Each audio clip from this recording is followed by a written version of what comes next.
Welcome back to For the Love of History. We're talking about John Godwin, and I'm sitting here thinking we're probably, a mile from his cemetery, from his grave site. Mm-hmm. And we're sitting here on the bypass, and did you know, well, of course I mean, of course you knew we lived, but the way the crow flies, we're probably a mile from his grave. But and I didn't know that Horace King was buried in LaGrange. Yes, he's buried in LaGrange. I wondered about that. I was reading something the other day, and I said, I wonder where Horace King was buried. Well, you got to know where that cemetery is and where that grave is. It's got a marker on it, but it was put there later. It's not easy to find. Really? It's not in a major cemetery or major marker. Okay. Yeah, it's a small cemetery. It's a Confederate cemetery. It's Confederate cemetery. It's a Confederate cemetery on the side of it, and it's just a couple of small graves over under a tree that you got to go look for. Yeah. Which I've done. Yeah, I'd like to do that one day. I'll take you. Okay. We were talking last episode. We were talking about Godwin moved from Ingersoll by his little place, his original place up at the top of Dillingham Street. He moves out to right across the creek from the 14th Street building, or the old Central High School on 14th Street. And as you go there, the creek runs under the road. And lot number 69 he bought, which is on the left side. You read other things that indicates he had his mill on the right side. He may have owned all of that. Later on, Ingersoll ends up with all that land. Again, Ingersoll's always buying and selling. That's the reason you get Ingersoll Hill out in that part of the Ingersoll. But he builds a pretty big operation there. And originally, I'm sure King was on that land too. I don't know for sure. Eventually, as King is freed and becomes prosperous himself, and he ends up buying property on that same creek down around where Five Points is. So he owned a place right around Five Points, just south of where Godwin is, and that's where he lived until he moved. First, during the war, he ends up living just up close on the Chattahoochee River, close to between Union and Carrollton.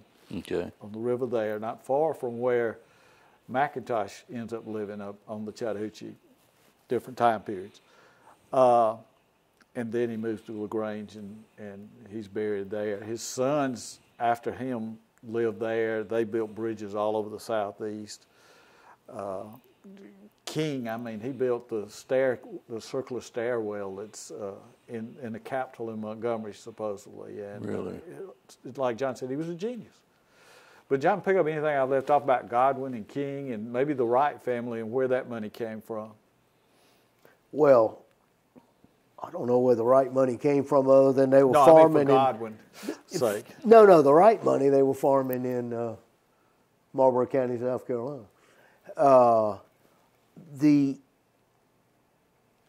Godwin married into the Wright family. What's her first name? I can't remember. Elizabeth? I forget. Too. It doesn't matter. But he marries into the Wright family. And the money for purchasing Horace and his family eventually came from the Wrights. And we know this because when Horace King is finally freed, not only it's got to be done by the act of the legislature, and the act says, it doesn't just say John Godwin hereby frees Horace King.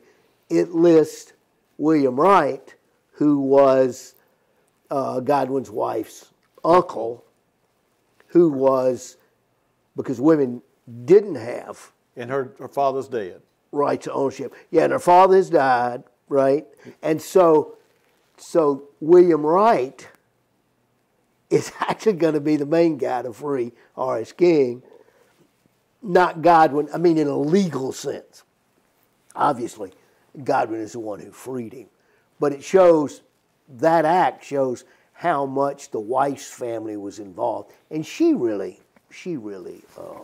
technically owned Horace King.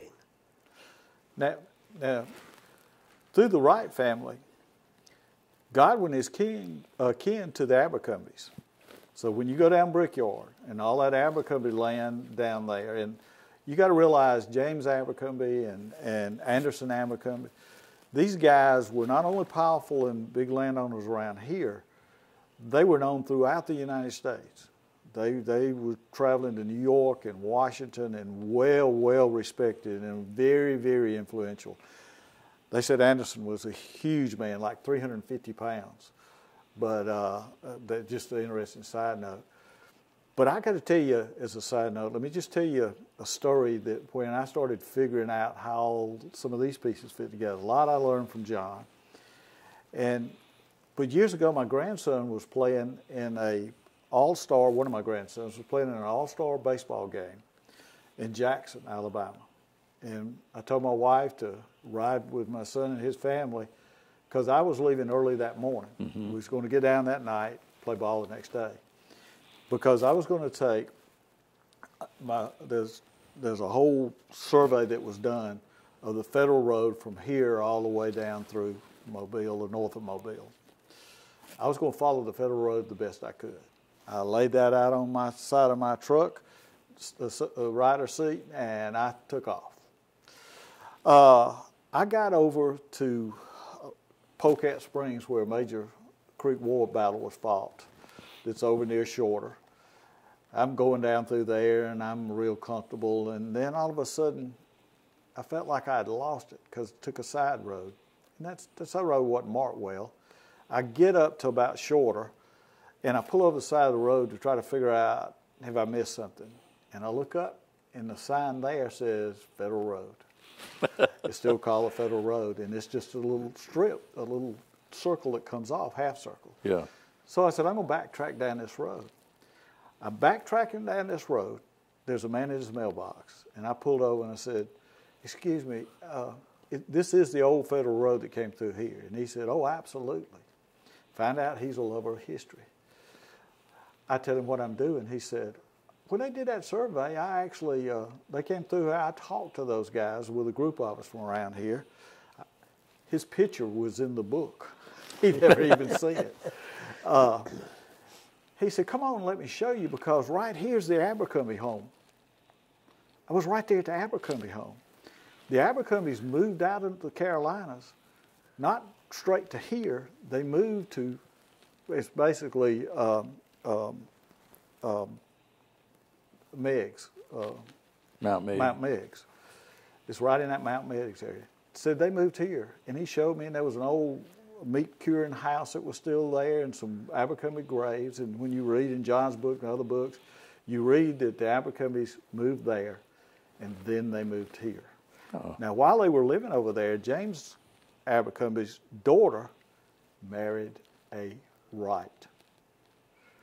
The Wrights, the daughter that was a Wright, her father is Godwin's brother-in-law. Mm. So they end up over here too. Yeah. Godwin's is coming down here. Now, if there's any connection to how that was involved in getting Godwin, I don't know. Yeah. But these are powerful families. Yeah. Same thing, the Wright family, through those connections, the uncle is very powerful. Through their connections, they introduced, and this is all in John's book, I learned it all from John, they introduced him to a man named Jernigan out of Tuscaloosa, who gets king jobs all over the state. And he's also part of the freeing of him. Yeah. Go ahead.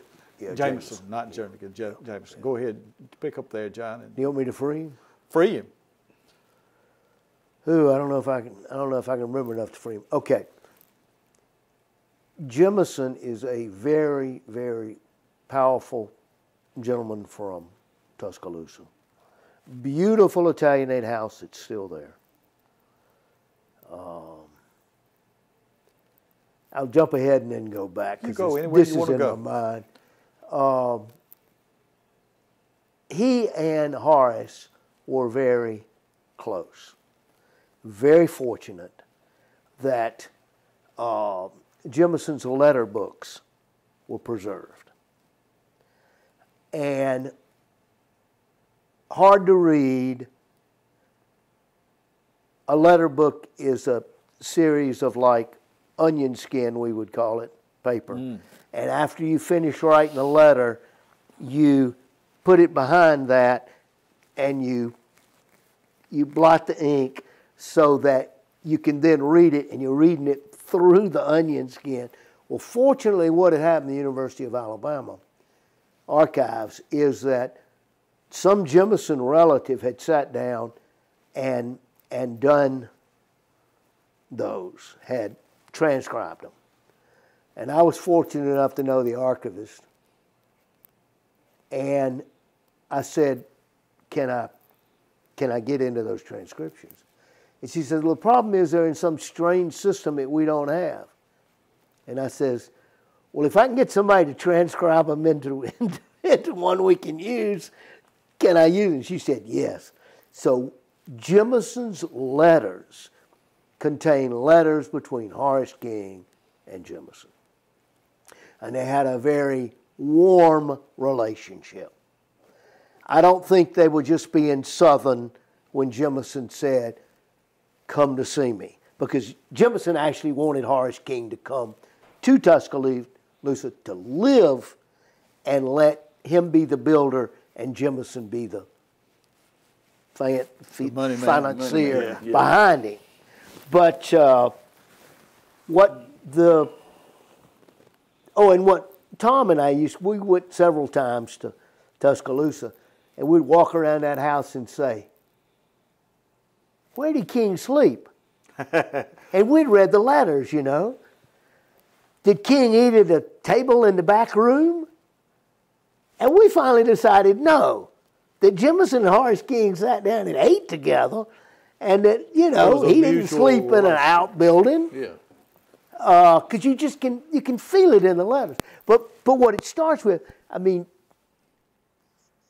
Jemison wants to build bridges and make money. And the big bridge they built together, and actually King had built, help me with Alabama geography, he built, you know, he built in Tallahassee. He did Tallahassee and he did Wetumpka.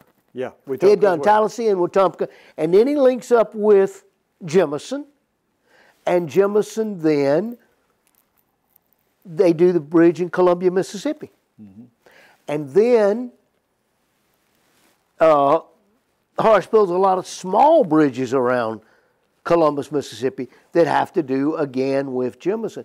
And what's interesting about these letters is that we can see people say, well, how did this black gentleman travel? Because if you didn't have the thing about having to carry your papers with all the time, that's a little exaggerated. But Horace rode on Jemison stagecoaches. So, I mean, they knew him, and he's riding on stagecoach out to Columbia, Mississippi to meet Jemison, who comes to plan what they're doing there. And he legally based, Jemison's powerful in Montgomery in the legislature. Horace King had a right to negotiate on equal footing with any white man.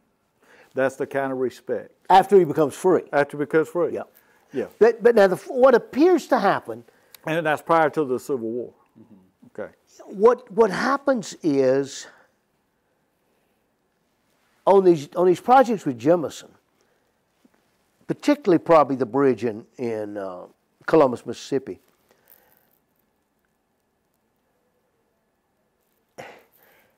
it's hard to figure this as a slave, and people have trouble with this. But Jemison paid John Godwin, who we didn't talk about, had been a speculator on a bridge down at Florence, which is today where? South. Across from Cottonton. Yeah, right across from Cottonton. And he'd lost money. He wanted to develop a whole town down there and right. the bridge. Yeah, and that had gone belly up. So Godwin lost a lot of money. His wife, Godwin, in all due respect, lost a lot of his wife's money. Oh, he did. Speculating. He did. He was a speculator. He made money. He lost money. That's what speculators do. And he's an entrepreneur. Well, so he needs money, and so the deal is that he's paid by Jemison for the use of Horace's services. But it's more than that. Jemison is buying Horace's freedom. Now, people have trouble with this. They don't like that idea. Slaves didn't buy their freedom. Well, if you go look at general works on slavery, you'll find that most slaves who were freed did bought their freedom.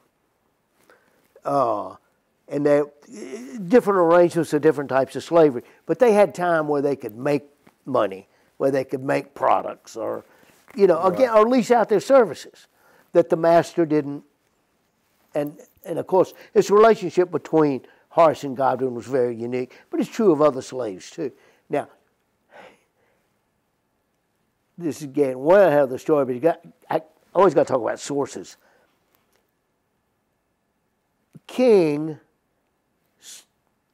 sued the federal government for the damage done by the Union troops to his property, both up there in Carroll County and here in Girard, claiming he had been a Unionist, because this is after he'd freed, that he'd been a Unionist, and it's going to be denied. But what's great about it is King actually wrote a little sketchy autobiography himself, because we don't have that. Yeah. Well, and what King says is, I bought my freedom. In that. He says it in there. I bought my freedom. And so that's how he bought it through Jemison. And it never quite worked out the way Jemison wanted it, but what you can see from the letters is they want them to be together. Is it the insane asylum in Tuscaloosa? That's correct. That King is supposed to have helped. And he might have, although we can't really find the good documents. But it's obvious, it's that sort of thing.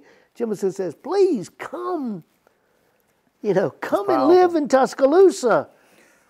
And he never does that. But that gets King his freedom in like 48, I think. And then he does things like build the Capitol steps. Right. And one of the most important things then. And again, goes back to the same man. That's his tie. Mm-hmm. Oh, yeah. Relationship. Let's just generalize here for a moment. Everybody's got to have a champion. Relationships are critical. A lot of us like to think we did it all ourselves. You got to have somebody that believes in you, supports you, and it's a combination with anybody that's successful. And Horace King was very successful. Yeah. Or and talented. Oh yeah, but it takes both. No doubt about that. It takes both. But what he'll do in the 50s is he actually goes. You mentioned it on the road that crosses the Chattahoochee, going from Noonan to Carrollton. It's called Moore's Bridge. It was Moore's ferry. Mm-hmm. And then Moore and King and a gentleman from LaGrange, I don't believe I've forgotten his name, go in to build this bridge. Moore owns the land. The gentleman from LaGrange is going to provide the timber. King provides the expertise to do it. And part of the deal is that King's family then they are going to become the toll collectors. And so before the Civil War, they leave here and go to Moore's Bridge, and they are living in Moore's Bridge during the Civil War. And they have still keep the house here. But during the Civil War, to go back to your jumping ahead point, but King wasn't there. King was here. Now the question is whether he was forced to do it. He had no choice financially to do it. He says he did it. He was opposed to the war, but during the war, he's working for the shipbuilding operation here in Columbus, and that's the reason I got denied. They said, "You said you were against the war." Go ahead, John. Correct me. No. What's interesting is he made gobs of money.